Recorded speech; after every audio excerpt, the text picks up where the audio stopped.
Merci Biran, merci à la dynamique section de Sergi Pontoise Zelbois Lolo. J'allais y venir. Surtout qu'on ne va pas m'apprendre qui est cette section. Je dis souvent que je ne crois pas au hasard.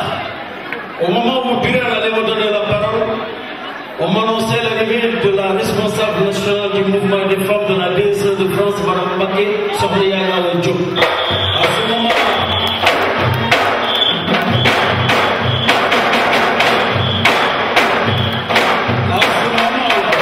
À ce moment de son arrivée et de ma prise de parole,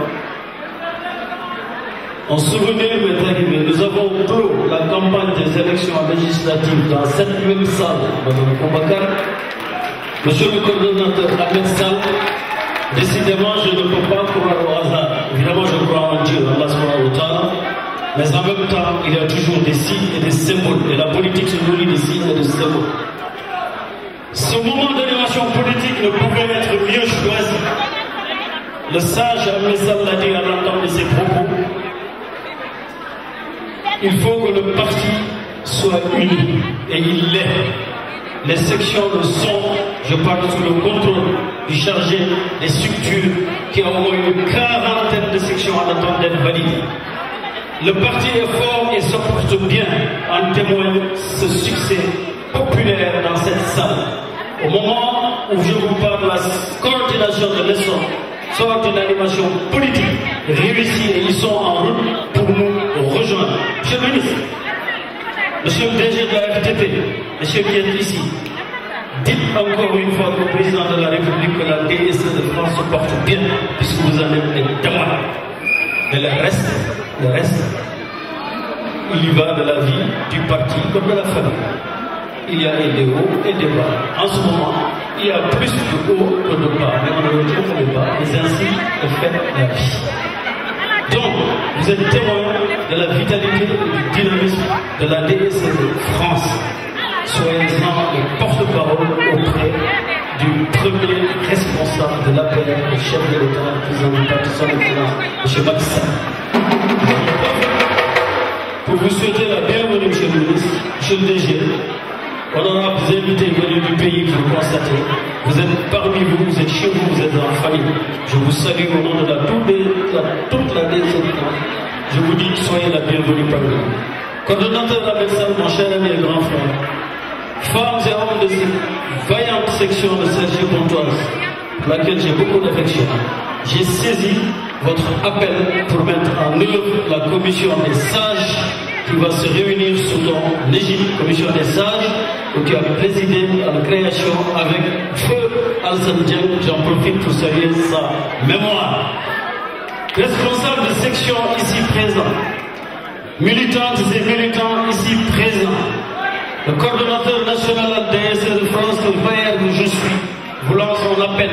On appelle à la solidarité, on appelle à l'esprit de dépassement de soi, on appelle à la générosité, on appelle à la tolérance, on appelle à la fraternité, parce que beaucoup de choses nous unissent qui font que nous pouvons dépasser les dettes qui tentent et essayent de miner notre relation. Mais je vous le dis, je vous le redis encore une fois, je vous exhorte à ce que vous avez fait depuis décembre 2008 à ce jour.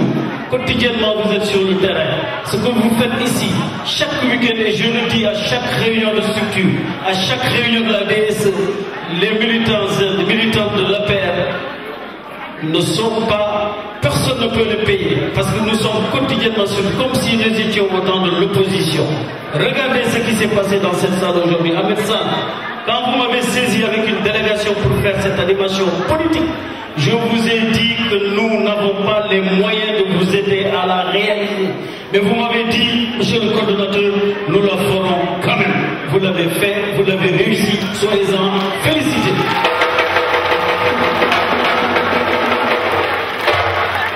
Pour ne pas m'éterniser, parce que nous avons pris beaucoup de retard sur le programme arrêté, je vous dis, pour terminer, encore une fois, je vous appelle à la solidarité. Je ne vous appelle pas au travail, puisque vous êtes quotidiennement sur le travail. C'est le travail qui donne cela.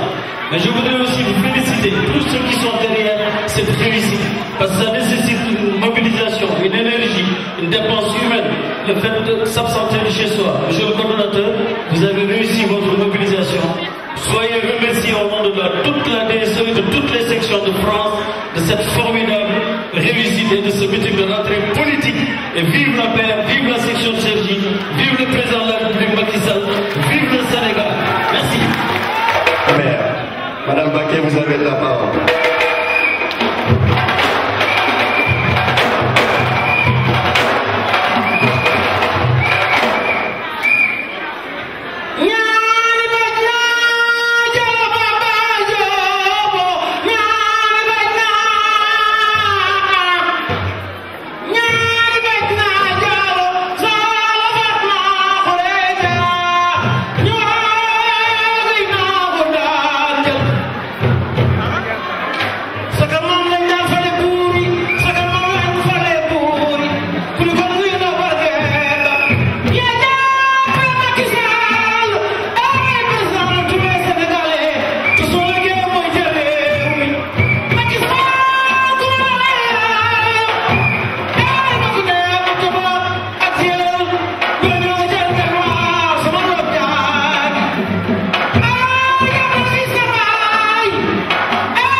S'il vous plaît.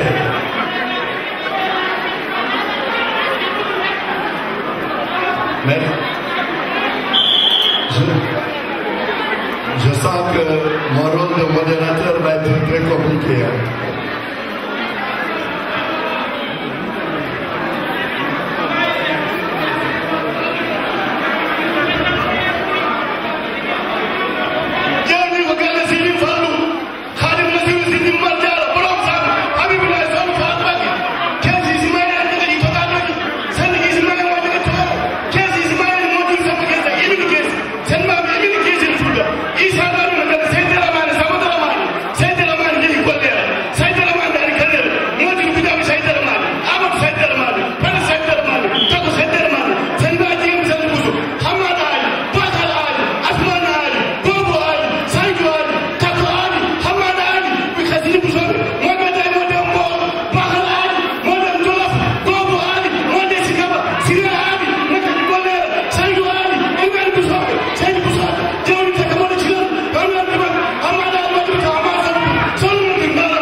Merci.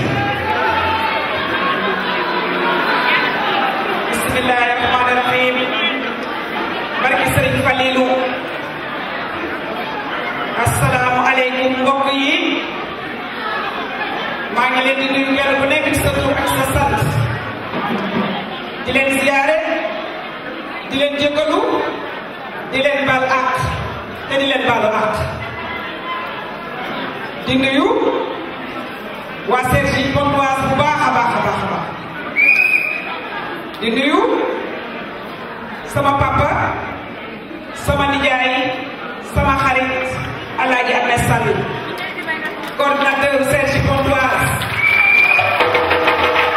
su ma nuyoo Alaaji Ahmed Sall dugal naa ci Birane dugal naa ci Kumba Kan dugal naa ci Nene dugal naa ci Fassi dugal naa ci ñëpp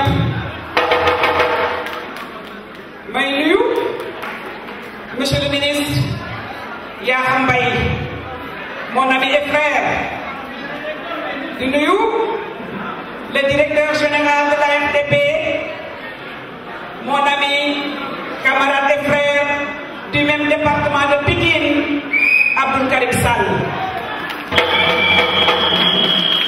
di nuyu monsieur Sy di FONGIP nuyu mon frère et ami moom tamit nga xam ne ñoo bokkoon nekk fii ci waar wi ba yàlla jëlee ko fi yóbbu ko Sénégal moom tam ma koy nuyu di ko ziyaare ndax lii rek mooy kóllëre nuyu waa section Cergy nuyu section yi fi teew yépp nuyu góor nuyu jigéen di nuyu nag mon ami et frère le coordinateur national de la délégation des Sénégalais de l'extérieur El Hadji Demba Sow bu ma nuyoo Demba Sow nuyu Badou Sow nuyu Amadou Talla Daaf nuyu naa toutes les sections de l'APR de France man nag waar wi ku nekk dafa ci am looy bay man nag jigéen ñi laay bay may nuyu sama mbokku jigéen ñi di leen sargal di leen tatagal di leen dalal jàmm fii ci Cergy mën naa leen dalal fii ci Cergy nag ndax Cergy a une histoire particulière fii ci salle bi fii la ñu defoon meeting de clôture premier tour présidentiel 2012 fii ci Cergy le président Macky Sall ñëw na fi tourné quand il était dans l'opposition en 2010 kon su ma dajewaat ak yéen fii ci Cergy ngeen ñëw wuy si waa Cergy massivement kon dinaa leen dalal loxo kenn ku nekk ci yéen ma jot ci yéen ak ma ñàkk a jot ci yéen ma nuyu leen sargal leen takatal leen du ma guddal du ma yàggal dama leen di woo rek à la remobilisation ngeen jógaat jaajuwaat takkaat laxasaay yi ñu dellu ci waar wi ndax liggéey bi nag dañoo yaakaar ne mat na waaye dafa des li mu des nag dafa bari échéance yi ñu jëm mooy 2017 législative yi je crois que nag yéene nañu le président Macky Sall lépp sauf une cohabitation avec l'opposition kon nag ma bëgg kenn ku ci nekk fa nga dëkk fa ngay dund fa nga am section fa mu dendal ak ña dugg ak ña duggul ngeen ubbi parti bi yaatal ko jëli ñi ñëwagul jëli ñi bëgg a ñëw te ñëwaguñu ñu ànd laxasaayu wàcc ci terrain bi te liggéeyal le président Macky Sall bu loolu weesoo ngeen xam ne 2019 tamit échéance la pour que le président Macky Sall mën a gagner les élections de 2019 au premier tour haut la main ça se joue dès à présent léegi la ñuy liggéey 2019 parce que 2019 c'est après-demain ñu xam li ñu bëgg xam li ñu war a def te ñu nekk ci j'appelle toutes les femmes je précise toutes les femmes sans exception